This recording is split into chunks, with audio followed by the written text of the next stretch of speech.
expositor fazer suas considerações finais. Vou inverter, começando por Mal. Eu te filmei, mano.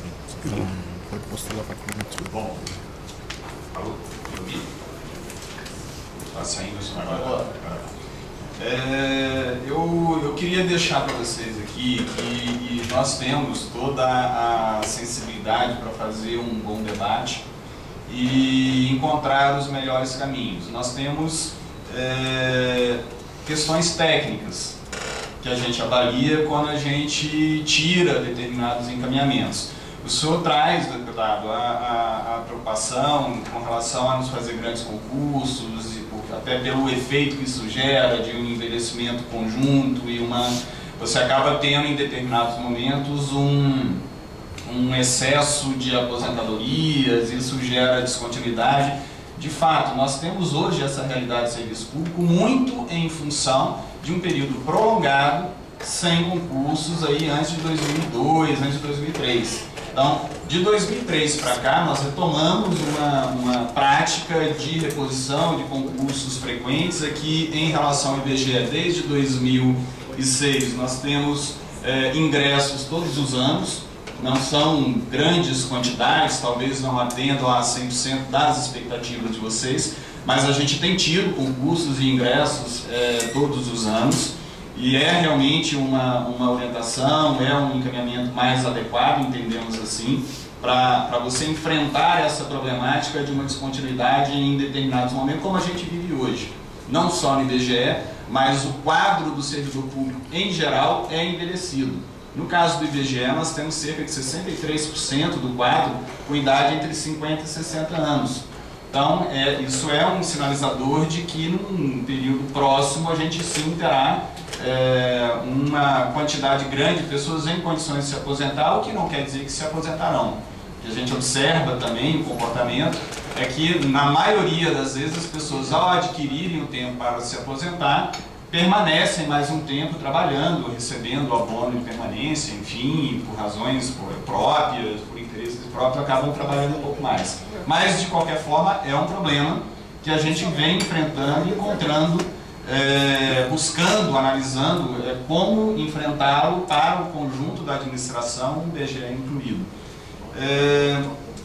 A gente, é lógico, deputado e demais pessoas que estão aqui, que não é razoável se imaginar uma agência sem um servidor efetivo. Então, se você tem uma agência, eu quero crer que este seja um quadro temporário, momentâneo, enfim, se isso é uma situação permanente em alguma agência, isso tem que ser uma questão a ser avaliada e a gente leva para conversar com os representantes do órgão e ver, entender melhor essa situação. Isso não é, obviamente, razoável. Agora, a gente quando discute essa questão, quer dizer, nenhum órgão pode imaginar, a gente não pode imaginar que um órgão vai prestar o seu serviço 100% com quadros efetivos. Isso não é viável. A gente tem problemas com quadros efetivos. Quadros efetivos, já foi citado aqui alguns desses problemas. A rotatividade, ela não decorre apenas da questão da precariedade do local de trabalho, ela decorre das possibilidades e dos anseios e da característica da população e da faixa etária que hoje ingressa no serviço público. As novas gerações são gerações mais inquietas, são gerações que não se acomodam, diferente das nossas gerações, da minha geração, dos meus pais, que entravam no trabalho para ficar lá até o resto da vida, seja no setor público ou privado. As gerações hoje, elas entram transitoriamente e estão mudando. Então, em algumas situações, você repor cargo efetivo é complexo, é demorado, é custoso. Você fixar quadro efetivo em determinadas localidades também é complexo, também é um problema. E aí, quando aquela pessoa sai e consegue uma transferência, vai para outro lugar, você fica com um vazio. Então, você tem que ter estratégias, você tem que ter alternativas para lidar com todas essas complexidades. E é com esses parâmetros que a gente lida quando a gente está negociando com cada um dos órgãos, como a gente vai contemplar a necessidade daquele órgão para ele dar conta do serviço para o qual ele foi criado e, enfim, que todos eles têm a sua relevância para a sociedade. né? Então, enfim, essa não é uma matéria simples, é uma matéria que tem muitos componentes que são analisados, e a gente analisa com seriedade cada uma das demandas, cada uma das necessidades, e a gente vem buscando caminhos e alternativas. A questão da terceirização, ela em dada monta, ela resolve algumas das dificuldades que a gente tem, mas ela não pode ser encarada ou ser entendida como uma solução que substitua, ela complementa, né? Então, assim, ela é legítima, ela é necessária, ela ajuda o processo de gestão como um todo dentro do órgão, assim como a contratação temporária, pelo seu rito mais facilitado, a sua facilidade de recrutar pessoas na localidade onde elas vão efetivamente trabalhar, em um regime transitório, e até a facilidade de você repor na medida que aquelas pessoas vão saindo. Então, esses são instrumentos que são usados de forma consciente. Se existe, eventualmente, margem, espaço para a gente recalibrar, mexer na proporção nisso, a gente pode, sim, avançar nessas avaliações. Mas eu só queria deixar para vocês que isso não é uma coisa casuística.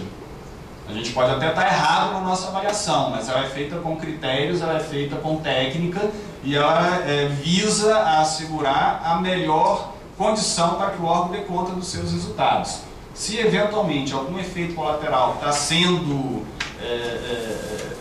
criado e, em vez de estar melhorando, está atrapalhando, a gente pode, no debate, refletir e avaliar. Não há nenhuma porta fechada ou nada escrito em pedra, mas a gente sempre tendo em mente, por outro lado, que a gente tem que dar conta de todas as atribuições do Estado, e a gente pauta as nossas decisões e nas prioridades de governo.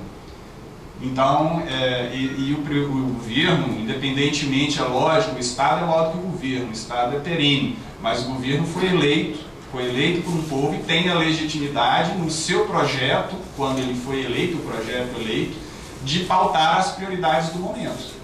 E a gente se pauta nessas prioridades que foram eleitas, em última análise, pelo eleitor, no momento que delega ou ratifica um determinado grupo que vai conduzir o país naquele período. Então, a gente trabalha dentro dessas prioridades, que são prioridades de governo legítimas, que a gente... que não tem um servidor. Eu tenho experiência, eu fui do primeiro concurso de analista, e aí, de novo, Mauro, usar minha experiência da Receita em termos de calibragem. Além, eu sou professor de concurso, né? Estou afastado, evidentemente, há mais de 6 anos, pelo desempenho lá na Secretaria de Saúde, e agora como parlamentar, é impossível. Parlamentar que trabalha tem dedicação integral, então eu não tenho tempo para dar aula. Mas eu fui professor de concurso, e a Receita fez uma calibragem. Nós éramos técnicos da Receita, depois viramos analista. Quando nós entramos, um técnico ganhava 30% de um auditor. Da minha turma, da Bahia, que era 90, nós entramos na Bahia com 90. Fizemos uma verdadeira revolução dentro da Receita sobre todos os aspectos, né? 90 jovens, com fome de trabalhar, com fome de mudar, e sacudimos o Ministério da Fazenda, literalmente, que esses 90 jovens entraram. Do 90 só tem 2 atualmente. Todos se transformaram ou em auditor, ou saíram para juiz, ou para promotor. Mas as turmas novas de analista não tem mais, ao contrário, não tem mais essa mobilidade. Por quê? Porque hoje o analista está ganhando na Receita 65% de auditor. Então o analista no último patamar, ele praticamente está ganhando igual ao auditor no primeiro. Então o cara não tem necessidade de fazer concurso. Porque se eu não tenho uma calibragem também, eu tenho discutido isso, Ministério do Trabalho, BGE, com os salários ofertados e com a comparação evidente que esses técnicos qualificados fazem, há concurso para o judiciário. Qualquer técnico do judiciário ganha mais do que o nível superior desses órgãos. Vai para o judiciário como técnico, analista, vai para a Receita Federal como analista ou para outros concursos. Então a Caribras também passa por aí para diminuir essa inquietude que diminuiu na Receita. Hoje você tem uma estabilidade no quadro de analista da Receita em relação a outros concursos. E dizer que a Constituição, ela diz que a competência da União é exclusiva para a cartografia. Quer dizer, se essa área está sendo esquecida do IBGE, é preciso retomar, porque essa é uma competência só da União que é executada somente pelo IBGE. Se o IBGE não estiver fazendo isso, nós estamos desguarnecidos numa área estratégica para qualquer país, tá certo? Que a área de mapeamento, de cartografia, nós não estamos fazendo, mas se os Estados Unidos estão espionando as contas da Petrobras, os telefones da presidência, ele certamente está mapeando os limites, todas as nossas riquezas, nossos limites, nossas fronteiras, de forma talvez mais eficiente que nós estejamos fazendo. Então, eu fecharia dizendo que nós precisamos repensar. O governo, você tem razão, o governo Lula, da presidente Dilma, adotou algumas políticas prioritárias para a sociedade, tornou a política social como política de Estado, e não aquela antiga mendicância, a politicagem da assistência social, mas nós não podemos, em nome disso, de nós termos refeito o desenho das prioridades da sociedade, esquecer que nós temos algo estratégico para dar sustentação, inclusive, a essas políticas. Porque toda a sustentação da política social, inclusive, o IBGE fornece subsídio para que você atue. Então, eu vou encaminhar o pedido de audiência à ministra Miriam e digo a vocês, a ministra Miriam é uma pessoa dura, convicta, mas tem flexibilizado muito, tem ouvido, é propensa a ouvir, não tergiversa, mas tem sido muito honesta nas relações conosco, com as entidades que nós temos levado, tem atendido na medida das possibilidades. Então nós vamos pleitear essa audiência e eu tenho certeza que a ministra Miriam vai dialogar com vocês, como tem dialogado com outras categorias, do ponto de vista das suas convicções, inclusive das convicções políticas do governo, mas na sua dureza não deixa de ter sensibilidade. É uma ministra muito interessante no diálogo, porque não tem aquela conversa também que nós conhecemos de alguns diretores e gestores públicos, que é mole no diálogo, mas também não avança.